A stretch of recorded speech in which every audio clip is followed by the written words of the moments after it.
Well, Walter, I'd like to thank you for that introduction, which was hardly as brief as you promised us.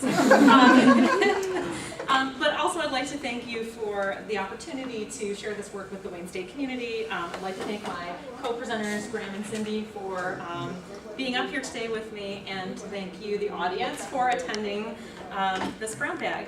So today what we're really going to do is to provide an introduction to this project, Dividing the Kingdom's Interdisciplinary Methods for Teaching King Lear to Undergraduates, which was a micro-grant on Shakespeare and undergraduate teaching that a number of us here at Wayne State participated in over the course of the last academic year.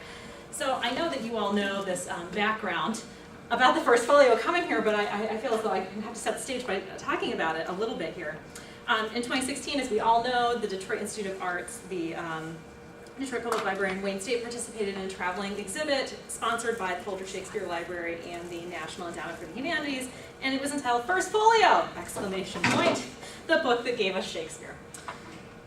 This was in honor of the 400th anniversary of Shakespeare's death, and what happened was that the Folger sent copies of the First Folio, which was published in 1623, to all 50 states, plus Washington, D.C. and Puerto Rico.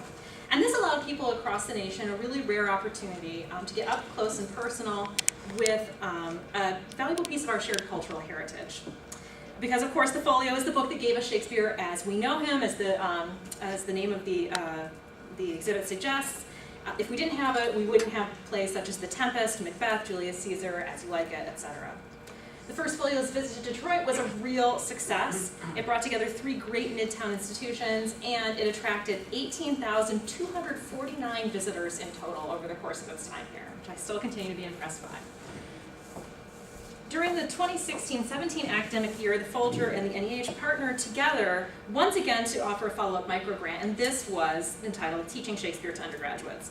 And the whole point of this grant was to build on what had happened with the Folio's tour and to improve the teaching of Shakespeare at the college level. This competitive microgrant was awarded to 24 of the institutions that participated in the First Folio, and Wayne State was lucky to receive one of these grants. Each of the institutions received $6,000 for, as the call put it, a project to strengthen college-level instruction around Shakespeare in the First Folio host site community or region. And most of the institutions that participated in the microgrant really did follow that guideline. They used money to bring in an outside speaker or to fund a regional conference, but here at Wayne State we aim higher, and we proposed and created a digital teaching resource that we hope will be used nationwide. So Ken, who was of course the PI on the First Folio exhibit, when I got excited about this, he naturally delegated to me and put me in charge of this microgrant. I drew on the people involved in the First Folio project to assemble a grant team that represented English, theater, libraries, and OTL. And this is our grant team: Judith Arnold from Wayne State Libraries, Tom Alino, formerly of theater, and then a bunch of known suspects from English: Simone Chess, myself, Ken Jackson, and Cherokee, and Matt Willett from OTL. Together, we drafted an ambitious proposal to create Dividing the Kingdoms. And this is a digital suite of resources on King Lear, and we had 3 objectives in mind. First, we wanted to enrich college teaching of Shakespeare at Wayne State and elsewhere by introducing diverse pedagogical approaches to Lear, many different ways to teach it. Second, we wanted to extend the institutional collaboration between Wayne State and the Detroit Public Library by featuring resources from both of these institutions. And third, we wanted to provide material for the Folger website that would contribute to national conversations about best practices in college-level instruction of Shakespeare. And so it is my pleasure to introduce you, if I can get out of this, to introduce you to the website. Here it is. It's, you can find it under the library guides under English. And I'm going to be talking through the website, introducing you to the final results of what we actually were able to produce. So to do that, let me back up a moment here and talk about what these modules consist of. So the core of the website is a series of 5 modules that showcase different methodologies for reading and teaching King Lear. Adaptation, which was led by Cherokee of film, cultural studies, led by Simone Chess of English, performance, led by Tom Alino of theater, philosophy, led by Ken Jackson of English, and then text, which was led by me. Each of these modules contains the following elements, which for the most part were developed by the module's leader. A 3-minute video clip of the lead professor explaining the methodology, and this is really aimed at an undergraduate student audience, just get them to understand some of the things they're going to be working with. Then lesson plans for 3 to 4 in-class activities that explore this methodology, which instructors can either adapt or use right out of the box as is. 2 assignments for out-of-class work, and these assignments ask students to practice the skills that have been introduced during the in-class activities. One will usually be a traditional paper, for example, comparing and contrasting the characterization of, 2 of the characters in the play. The second is a non-traditional exercise, turning Lear into a ballad, editing a scene from Lear, from the original quarto or folio. The modules are then capped off by service learning exercises, which were designed by Sarah Noble, who's a BA student here and an honors student in vocal music education. And she designed these in consultation with me, and the point of these activities is to take the students from the undergraduate classroom and send them out into the classroom in the local middle or high school, where they can convey some of the key concepts that they learned to that level of student, and share their knowledge with the local community. So I wanted to show us one of these modules, and since Tom Molino is not here, we're going to go with his module. Let's see if I can get to it, performance. So this is what it looks like on the page. We have It's not on the screen. Oh, it's not on the screen, thanks. Let's see if I can get out of this.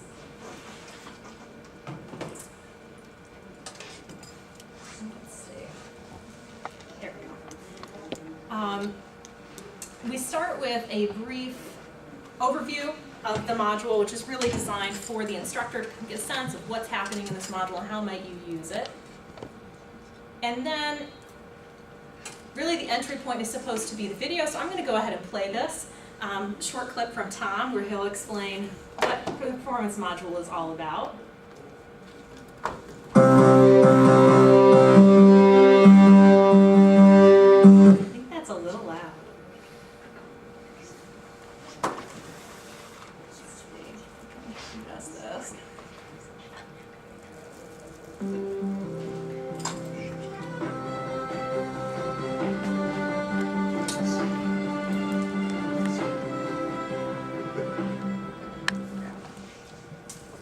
Hello, my name is Tom Molino, and I'm on the performance faculty in the Department of Theater and Dance at Wayne State University. As part of our course titled Dividing the Kingdoms, Interdisciplinary Methods for Teaching King Lear to Undergraduates, I'd like to introduce you to the module on performance. The module is designed to introduce you to the most basic tools used to speak blank verse in performance. The 4 activities in this module should serve as an overview to guide you through a first attempt to speak some of the verse of King Lear and understand the text through performance. The basics of scansion, operative words, and paraphrasing are concrete building blocks that actors or novice actors can use to reason their way to confidently speaking Shakespeare's verse. A reading of the play can give you insight into the issues and themes raised by the text. Seeing a performance of the play can help you explain the character's motivations and give you a fuller sense of the physical world of the story. However, actually performing the text offers you the opportunity to understand the emotions, hopes, dreams, fears, and actions of the characters in the deepest, most personal way. The active performance offers a full immersion in this great play. In this module, you will use these activities to experience some of the techniques that great actors employ to approach the performance of King Lear. Can you allow yourself to experience the feelings of a character in King Lear? Through speaking the verse aloud, can you share what you discover about the character and about yourself with others? So, and then over here on the left, presumably you'd have the students watch that, that's one option. We have the different activities. They open as Word documents, which then allows you as an instructor, if I can open this, to cut and paste, to adapt, manipulate the activity in any way that you want. We also have suggestions here about various ways that you can use this in concert with other portions of the website. So it's a hyperlinked experience for people if they want to explore connections throughout different methodologies. They aren't necessarily linked or limited just to one. So the way that Tom has it set up is that the first activity is students learn how to scan blank verse. They learn what are the components of blank verse, how can I identify them? Then they build on that by finding operative words. Which words are the most important? Which words are the ones you really want to stress? They move from there to thinking about paraphrase. How do you paraphrase a passage and then perform it using scansion and operative words to get your sense of that passage across? At the end, you merge all this together into a performance that's this fourth exercise where you're using all of these tools to bring emotional intensity to the role and your understanding of it. So those would be the in-class exercises for what Tom has done. Out of class, scansion to paraphrase, students run through this process themselves with a different passage and then write a paper about it, about how these different activities enhance their understanding of the play and its interpretation. And student performances would be the more creative activity where students would perform either singly or in groups, depending on what it would be, a monologue, a scene, an act, the entire play together. Finally, Lear in performance is the service learning activity that brings students out into the high school or middle school classroom where they teach those students how to scan and how to think about performing with scansion in mind. So that's one example of how these modules look. We really envision, though, that the modules can be used in a number of different ways. If you would work with this as it's set up, you would use this probably for 3 or 4 class sessions. And then at that point, you would conclude the unit with a capstone assignment, 1 or 2 of the different exercises, and a service learning activity. And these final exercises really give students the chance to engage with that particular methodology in depth, to go deep with what they've learned in the classroom and apply it to something new. Students could spend an entire semester on Lear working through all 5 of these different methodologies, but they could also just work with one methodology. And faculty members could pick and choose even portions of that to incorporate within a class. And to show a variety of possibilities, on the About page, we have included sample syllabi that show how you could use this in different kinds of Shakespeare classes, or even in a Brit-Lit Introduction to British Literature to 1700 type of class. To support these modules, we created a wealth of supplemental material. Get back in here. We digitized original printings of the play, the 1608 Quarto and the 1685 Fourth Folio. We digitized, or are digitizing, Shakespeare's sources, the anonymous play Lear from 1605, plus 3 other literary texts that he was drawing on, Holinshed, Sidney, and Spenser. And then we also digitized a 1681 adaptation of King Lear by Nahum Tate. Judith Arnold created a 6th module on digital humanities approaches to using these digitized versions. And this can easily be incorporated into the other modules, and we've marked how one can do that. Students, for example, can annotate these digital versions, they can data mine them, they can create word clouds, and these kinds of activities could really enhance students who are working together collaboratively to edit or perform a play. We also shot a series of videos that will complement the performance module, and we anticipate these videos will be added to the site in the next month. So we brought renowned Chicago actor Larry Yando out to Wayne State. He was actually one of the performers in Tom's clip. And we filmed him working with BFA students in theater, coaching them through how to act monologues from King Lear. And we've got about 7 of those videos that will go up as part of our student work section. We also filmed a 30-minute conversation between Larry and Tom about Lear, about acting Lear, about scansion, about a lot of things that actually folks in English will find interesting and useful for teaching. And a 45-minute Q&A between Larry and Wayne State students about his career and about acting and Shakespeare more generally. And then finally, we have a page called Student Work, which contains examples of student work produced when we piloted the modules in several classes during winter 2016. Now, I want to emphasize that Dividing the Kingdoms was the result of a year-long collaboration between the team and Wayne State staff and students. And I want to recognize those contributions that so many people made to this project. We devoted fall 2016 to planning the modules and digitizing the Fourth Folio, Holinshed, and Tate. To help us with planning the modules, that semester we convened a focus group of our top undergraduates from English, Film, and Education, which was led by Sean Brinkert, one of our doctoral students in English. This group provided vital feedback to faculty members as they developed and tested materials for the modules. offering a rare opportunity for conversations about pedagogy and research between faculty and students. In winter 2017, members of the team piloted portions of the modules in their classrooms, including a very memorable joint classroom session that Simone Chess and I led, where we combined 2 of our courses and piloted the text module. Sarah Noble developed the service learning activities while taking a directed study with me that semester, and then honors students in one of my classes tested out the service learning exercises from the text module at Baker Middle School in Troy, which was a wonderful experience. That video that you saw was filmed and edited by undergraduates in communications, and the music for the video was specially composed for us by undergraduate students in music. And of course, the digitization staff continued on last semester by digitizing the Cordo. Currently, our communications students are finalizing the performance videos so they can be uploaded to the website, and the libraries are digitizing Shakespeare's remaining sources. So, as this overview suggests, and I really want to go here just back to the About page so we can see all these names of all the people who were involved in this project. Here they are. Dividing the Kingdoms is the product of an interdisciplinary collaboration across Wayne State. It is one that brought together faculty, staff, and students from the College of Liberal Arts and Sciences, the College of Fine and Performing Arts, the School of Education, the Wayne State Libraries, and the Office for Teaching and Learning. And I think today's interdisciplinary presentation is an outgrowth, it's a fruit of that collaboration.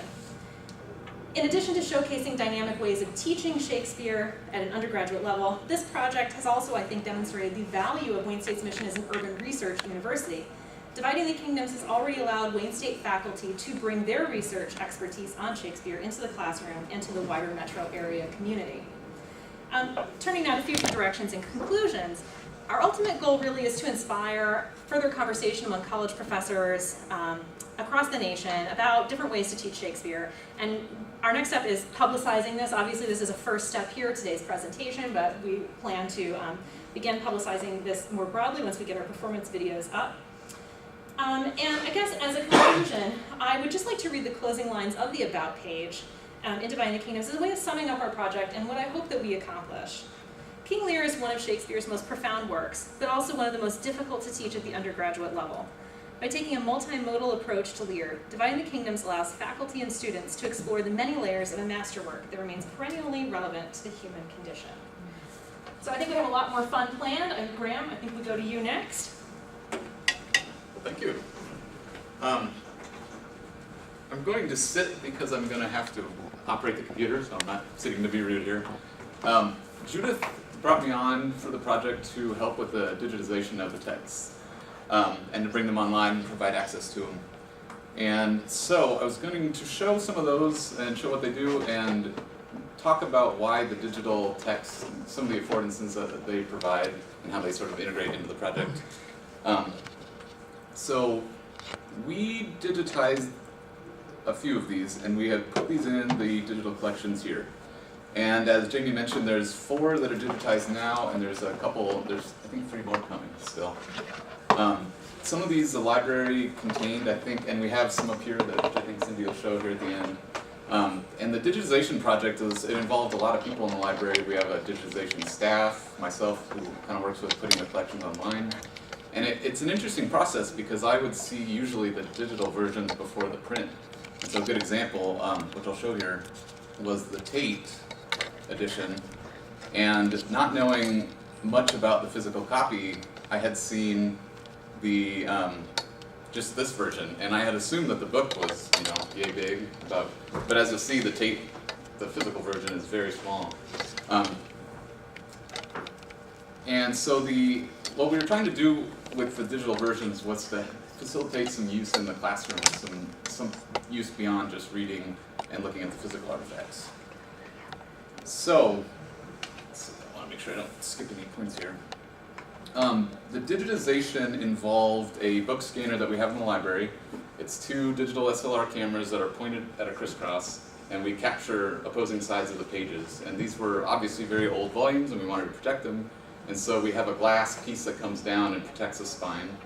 We image these pages, and then we take those images and run them through OCR software, which stands for Optical Character Recognition. And normally, and a lot of the digitization will take the output from this OCR as it's very high quality. But for this project, we needed 100% accuracy of letter by letter. And so we had a GSA come on and go through the characters and correct each character throughout all of these texts. And as you know, a lot of the typography is older in these, and so you'll have the long S's. And our Abbey OCR software picked that up as an F, and so there was a lot of work that went into the digitization of these volumes to bring them up and to have the actual text represented. But to kind of demonstrate why these texts, when we have the digital version, we can do a bit more, we have these different readers that we can interact with them. So one of them is what we call the book reader, and it kind of simulates actually flipping through the book and being able to see the pages. This one also provides the means to capture particular parts of the page. And so if somebody was interested in looking at these, I don't know the names of these.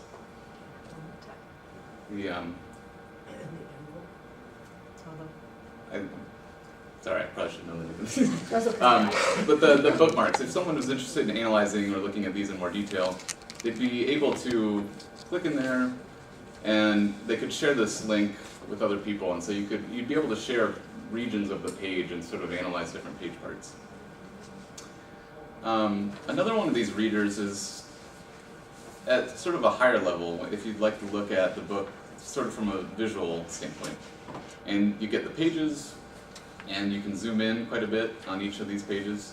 This one, this copy came from the Folger, and we use our digitized version. But some of the ones that we had digitized here, let me jump back to one of ours.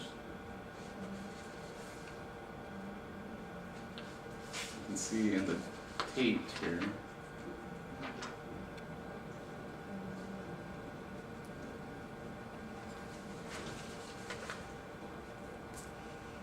that it is a very small book, as you'll see up here. It's just a few inches tall and wide.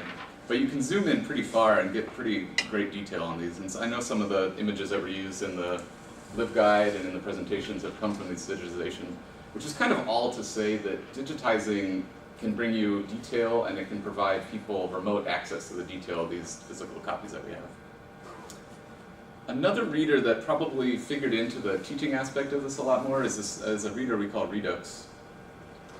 Oh, I did skip one thing. I'm very good at skipping things.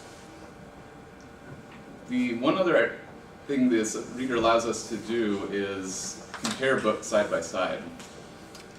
And so if you wanted to compare different versions of Lear, find the page with some text on here. You could jump in and look at these side by side. And you could zoom in and see the different versions side by side and do comparisons side by side.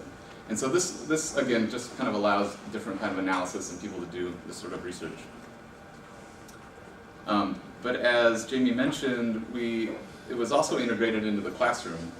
Let me pick the one that was used.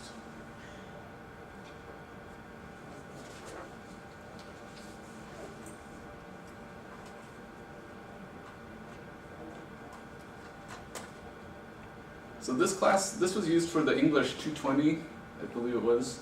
Simone's class. Simone's class, 2200. And with this reader, you're able to sort of view the pages. So we have trouble in the library why we have all these readers. And we explain to people that each of them have different abilities and functionality. And if there was a silver bullet where we could put them all into one reader, that'd be fantastic, but we're kind of stuck with these various ones. But this one's well suited for annotation of different texts. And you can see that when you bring up one of these pages here, as you bring up a page here, the text is behind the image. And this may seem kind of minor as we're used to this kind of functionality, but this is the result of a GSA working tirelessly to align each character with the page image. And this allows us to annotate the text and sort of take the text from behind the image and share it with other people and talk about it. And what that gives us, if we're to log in here,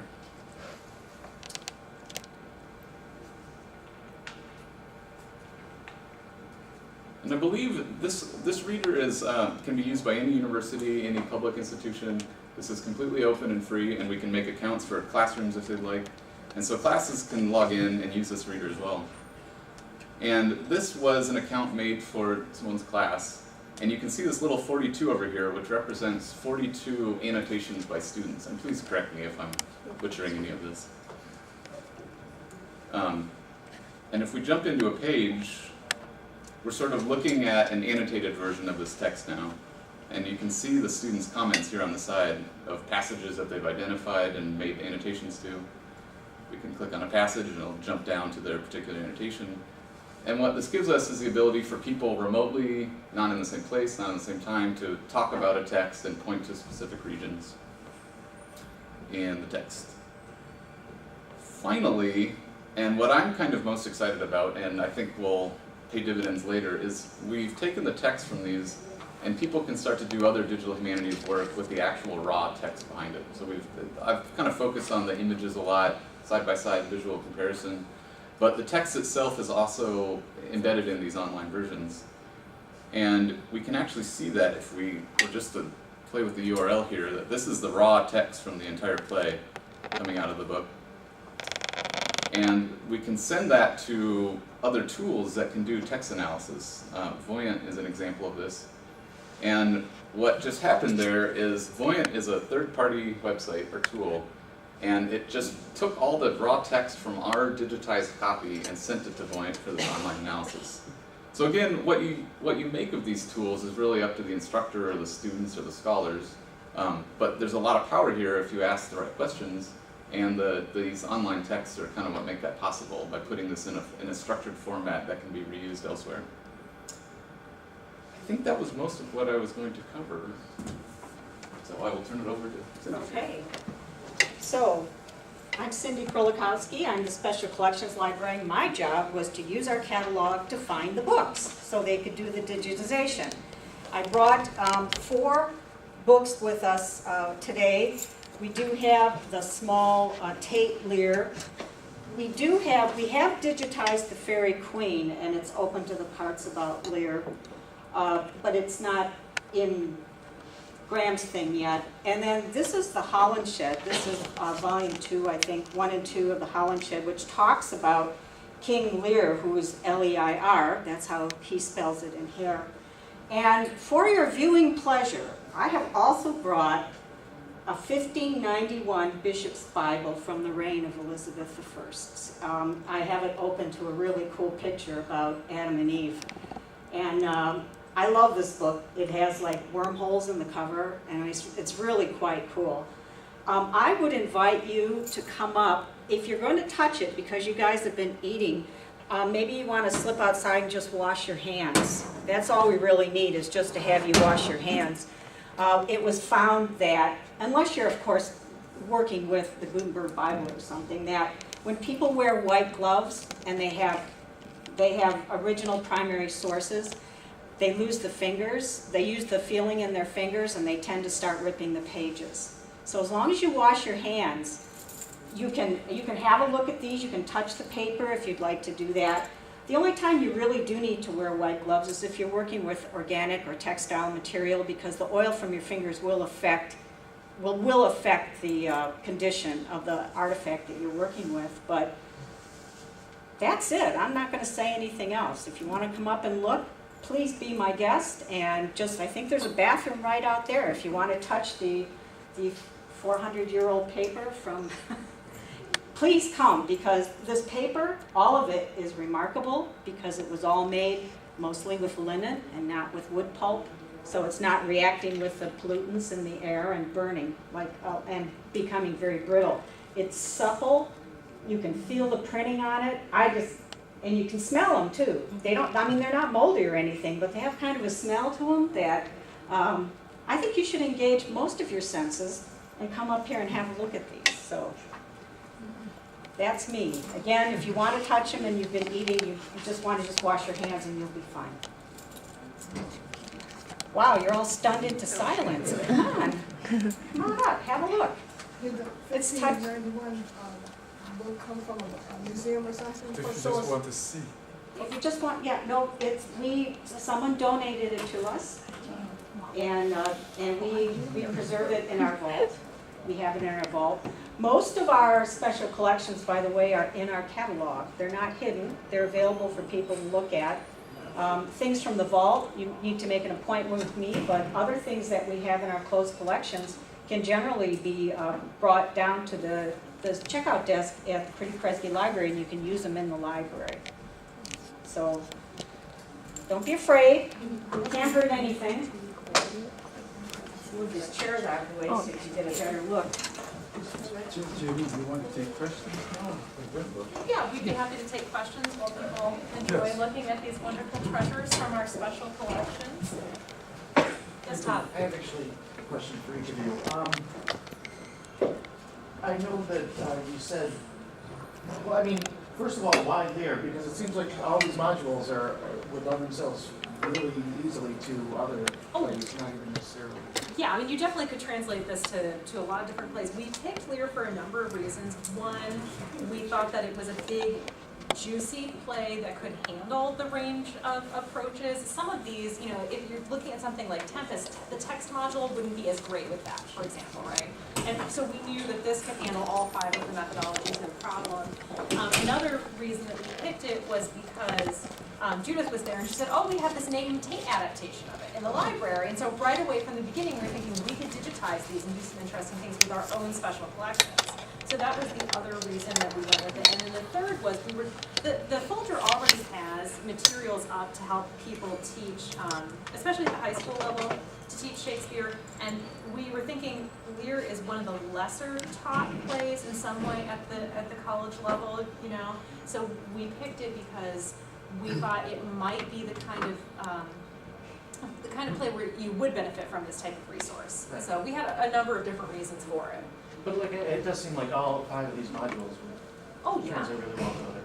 Oh yeah, you absolutely could. And I think that's the thing is that all of us, we teach any number of Shakespeare plays with our own approaches all the time in our own classroom. So it was just a matter of refining and making explicit what we already do, you know, for this. But yeah, absolutely, you could do that. I'm sure Simone could talk about teaching Shakespeare through a cultural studies framework, you know, all day long. But it was a good pedagogical exercise to have to really take apart what you do kind of naturally in the classroom and say, oh, actually, here's what I'm doing, why I'm doing it, and how it's part of this approach. Exactly. And we ended up, a couple of us invented the same assignment in different modules, like that annotation that Graham showed. Judith and I both invented, one of us from a digital humanities approach, one from a cultural studies approach, same assignment, you know. Oh, Graham? Yeah. Sorry, Rob.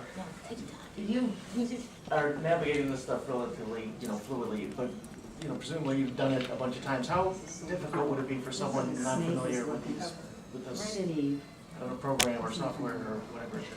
Great question. I thought about that when I was navigating around it. And I know you said something about it would be nice to combine them all, but that just reminded me of something They look pretty much the that same. you just incorporate, like Photoshop to me would Maybe be, it's I wouldn't know where to go. I guess the short answer is all of these are available in the digital collections. So we try and make them as usable as any other book that we have digitized. So they have the same workflow and approach of any other book. We always have that problem of the different readers, the different viewers. And we're focusing more on the one that was called Redux. And once you jump into Redux, it's pretty clear how to do these things. How to zoom in on pages, how to do annotations, or how to do the text analysis. But I think that's one of the biggest challenges with the digital versions is the library feels very well equipped to digitize them, make them online, make them structured, but then there's this kind of air gap where it's hard to have people use them in the right way.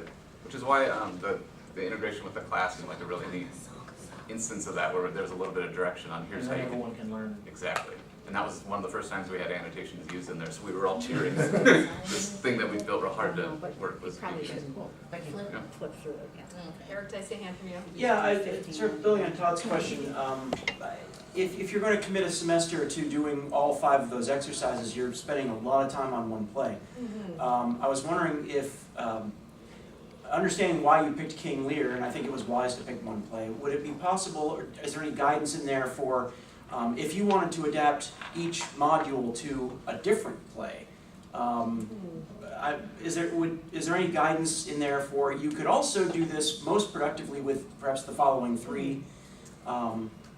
You know, we didn't do that because we were so focused on Lear, and maybe that's a weakness. Although I think we were so explicit about the methodology and our pedagogical intent. I mean, each one of the exercises says this is why we're doing it, and you know, it's very clear. But I think anyone who teaches English at the college level could pick it up and say, oh, I see how I can use this. And I'm just but thinking we didn't your give comment specific guidance on that. Your comment to Todd about we could have picked the Tempest, but that wouldn't work so well for the textual. I get no idea why it wouldn't work for the textual. So are there some places that would work better for each module? Oh yeah. Okay. Yeah, absolutely. And you know, like I said, I think people in English would have just a more intuitive sense of why that would be. But certainly there are places that would work, you know, better than others for certain things. Lear works so well, you know, for text because there are two very different versions. Same thing for Hamlet. You know, there are numerous very different versions. But then we didn't have a good adaptation of Hamlet just sitting here in our, you know, in our special collection. So it was a range of factors. But if you're right, I mean, we could have gone further and said, hey, you could do this with these other things, and we didn't do that. It's one area where we may have fallen short. Yeah, Lisa. Jaime, with the textual modules, do you have anything where you're teaching students how to edit their own versions? That's the creative exercise, is producing an edition. And actually I did that in my Brit-Lit survey. And there are samples of student work up on the website showing what resulted from that. But yeah, it really is built, you know, to get them to do that. So getting them to look at the Coro and to see the differences between the Coro and the Folio, getting them comfortable with reading early modern print by looking at the Quarto, looking at, you know, the digitized version. What does the print look like? What is the typeface doing? You know, how is it arranged on the page? What information are we getting? And then giving them different modern editions and getting them to analyze the differences, and particularly around Lear's death, which is very interesting. And I found in the classroom the students really got into that, right? Does it matter how he dies? Yes, it does for how we read the ending of the play. And that all leads them up to being able then to you know, create their own edition, that they've gotten some of the theory, the editorial theory behind it, and they can do it on their own. And it worked very well in my survey. And I think we spent maximum 1 day on it. It was the joint day that I did with Simone. Then they went off and made their editions, and they did a great job, and they liked it. They said, oh, you know, I would think I they have ownership of this. Yeah, I can't wait to look at those. Jaime found an edition where Lear dies and then he speaks after that, or is it Cordelia? Somebody dies, it's like the editor writes, he dies, and then the next line is like, oh, no, I'm dying, or something. And it was a really great teaching moment for students to say, like, oh, this book is not right. Like, the editor did not follow my own impression of the text. It was a real game changer for them to realize that it could be wrong or it could be variable. They don't realize that the edition has to get to us somehow. Yeah. So that's the thing for them, you know, they're reading the canon through the Norton, and all of a sudden they see, oh, the canon is way more permeable than we thought it was. So that's why I like doing the text version in that class. Although I see that the Norton has dropped King Lear, which is further evidence for the fact that I think King Lear is not as, you know, taught as it could be at the undergraduate level. So now I'm gonna have to. 15 times is a lot of paper. It's a lot of paper. I guess they put a fellow in, which would be good. But anyway, yeah, you know, that's a great module to use. I think I saw a hand from Dick and then Simone. Yeah, I'm really flabbergasted with it, with the richness and the possibilities of this as a teaching tool, especially like the annotations.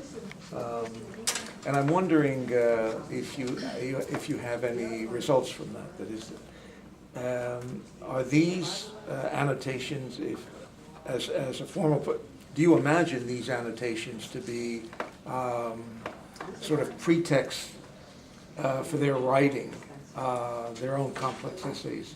Or is this like a kind of blackboard assignment? What do you think of this, or what's your interpretation of this specific passage or not? How does it? I'm happy to take that one on. Yeah, they can be used in different ways across the different assignments. So I think the way that Simone was using it was kind of like a blackboard assignment, like respond to a particular passage, exactly. But if you've got students working as a group on an edition, or working as a group to perform a scene from the play, you could see them going in there and collaboratively saying, hey, we should do this here. Hey, we should omit this line, and talking to each other through the annotations. So there would be different ways to do it. that's one of the things that we, in all of the assignments, we've said, hey, you could use this particular tool to do this. So we've really tried to think through what are the possibilities for these annotations. Interesting. And just one other follow through. Did you find when you got to the philosophical part of this play, which is extraordinary and complex and beautiful, that the engagement with the physicality of the text itself and the editing and the particular edition you were using, how did that encounter with the text as a text influence the broader, more complex interpretive dimension of the? Well, Ken's not here to talk about the philosophy module, but I'm happy to speak in his place for a moment and say one thing that he did do was to say, look at he's thinking about how this text can allow us to think about philosophically our own lives, right? That's Ken's whole shtick. And he does have in one moment in his module where he says, look at the quarto and look at the folio and look at a place where they're different, like the death scene, and then use those differences. What different philosophical ideas do we get from these two different traditions? So it's possible to integrate it in that way, and he does that, and I think that was a nice point of overlap for sure. Simone? My question is not really fair, but as you know, this year our Shakespeare play at the Hilbury is going to be King Lear. And I don't think that's accidental. I think that it comes out of some of the work that we've done around Lear in the past couple of years as they were thinking about what they were going to do. Do you think there's a place for adding to Dividing the Kingdoms to include aspects of this coming year's performance? I hadn't thought about that. I suppose one could do that. One who isn't you? Who else would it be then?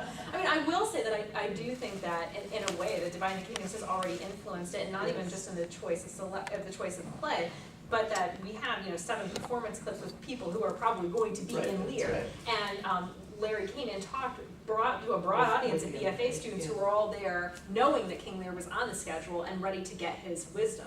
So I do think that it will influence the performance. I had not thought about including it, although of course one could. I suppose I have to talk to Tom about how he would think about that since he's our performance guy. But yeah, I don't see why not. I thought I'd spring that on you in front of thank you. I appreciate that. It's not a bad question. I'm a master's of education student in learning design and technology. I just want to know, the more that you digitize the textbooks, does that devalue the original at all? Like if you had a one-of-a-kind first edition and now you copied it, 50 million times, is that first edition still worth priceless? Oh yes. Okay. Oh yes. Yes, but now you've made it usable by so many more people than just the scholars and the rare books people who will, come into contact with that one precious copy. And I think that's the great thing about this is it democratizes it and it makes it, you can't touch it and touch the rag stock and feel how great that paper is. Or smell it. Unless Right, they or do smell it, because smell-o-vision, you're right. you could do that. There's something about being an archive, that smell, I know what you mean. But you can access it and encounter it and get to know it in a way that otherwise you wouldn't be able to. So, no, it doesn't make it less precious, just makes it more available. I would think devaluing something, if something's in copyright and you make a copy and then you suddenly give it out to the whole world, then the money that is due to the author is lessened because people won't buy that particular person's book anymore. None of this is in copyright, but it's highly held in Western society that these are very precious books, and they continue to be so. Because no one's losing out by making copies, really. I would also add that interacting with the digital text first, and then it made me wildly interested in the print version, in the physical. The tape was a great example where I was zooming in on these pages and seeing all these details, and then I was just floored when I saw the size of that book. And so I think it just gives it another dimension, really. Yeah, if I could even follow up, even though this isn't my thing. I taught as Cindy knows, I taught book history class in the English department last year, and so my students saw some of these treasures and many others our library has, and they were kind of blown away by the number of rare works we have down there that no one knows about. Yeah. So they even made websites. They didn't do this kind of really fancy digitization, but they made websites I think you're posting those on, somewhere on our library website soon. But they made websites so that you can draw attention to these, and I think the digitization does the same thing. It's kind of like advertises for the original so that people want to go back and look at them. Okay. These books are also different from each other, but if someone was using our edition and discovered a cool, whatever, typo, letter, a problem, they would have to come here to look at our copy to do more work on it. So if anything, that would make it more valuable. I think that's right. I mean, I think it reinforces the cultural prestige of the work. This was valuable enough to digitize. Yeah. It's valuable enough to make public like that. That's a really cool question. You guys are probably not gonna believe it, but we believe that the 2 copies of the volumes 1 and 2 of the Holland Shed was actually owned by William Morris, the Pre-Raphaelite William Morris. So I think that's kind of cool, actually. So even he thought they were worth owning. No, it intrigued me because I was thinking, in every movie, the first thing they do is destroy the books. But now you have the digital copy, it's not as easy to destroy. You know, and it helps some of this. You can see they're a little ripped. They've been around for 500, 400 years. So, so sometimes if you just need to look at something and reference it, the digital copies, especially the ones that Graham and his group do, are phenomenal. They're very, very accurate.